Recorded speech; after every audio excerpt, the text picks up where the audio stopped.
बहुत समय पहले की बात है। एक हरा भरा जंगल था जहां सभी जानवर आपस में मिल जुल कर रहते थे।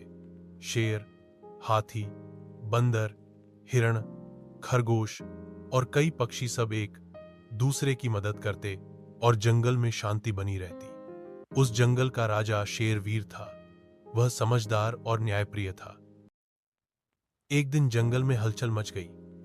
एक पक्षी चिल्लाता हुआ आया, महाराज, कुछ गड़बड़ हो गई है। किसी ने नदी का पानी गंदा कर दिया है। अब हम पी नहीं पा रहे। शेर ने तुरंत सभी जानवरों को सभा में बुलाया। किसने यह किया? शेर ने गुस्से से पूछा। सभी जानवर चुप थे। तभी एक कछुआ धीरे धीरे आगे आया और बोला, महाराज, मैंने कल रात देखा था कि भालू नदी के पास कुछ फेंक रहा था। भालू चौंका। नहीं महाराज शेर, मैं तो वहां केवल अपने झरबेरी के डिब्बे धोने गया था। अगर कुछ गिर गया हो तो माफ कीजिए। मेरा इरादा गंदगी फैलाने का नहीं था।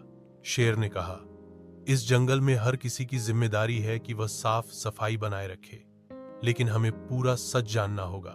तभी एक उल्लू, जो जंगल का सबसे बुद्धिमान पक्षी था, बोला, राजा वीर, अगर अनुमति हो तो मैं इस मामले की जांच कर सकता हूं।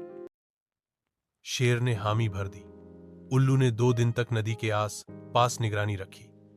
उसने देखा कि असली दोषी कोई और है। कुछ शहरी लोग जंगल के किनारे पिकनिक मनाने आए थे और उन्होंने नदी में प्लास्टिक और कचरा फेंका था। उल्लू ने सबूत इकट्ठा किए और सभा में सबको दिखाए। शेर को जब यह पता चला तो वह चौंक गया।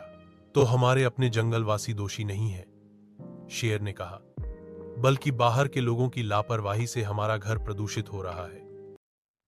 शेर ने सब जानवरों के साथ मिलकर एक योजना बनाई। सभी जानवरों ने मिलकर जंगल के किनारे एक बाड़ लगाई ताकि कोई भी बाहर से आकर कचरा न फेंक सके। साथ ही उल्लू ने जंगल के बच्चों को पर्यावरण की शिक्षा देना शुरू किया। भालू ने भी अपनी गलती मानी और कहा, अब से मैं और सावधान रहूंगा और सबको सफाई का महत्व समझाऊंगा। धीरे धीरे जंगल फिर से साफ हो गया। नदी का पानी फिर से मीठा और साफ हो गया। सभी जानवर खुश थे और शेर ने उल्लू को जंगल का बुद्धिमान सलाहकार घोषित कर दिया। सीख, किसी पर जल्दी आरोप लगाना सही नहीं होता।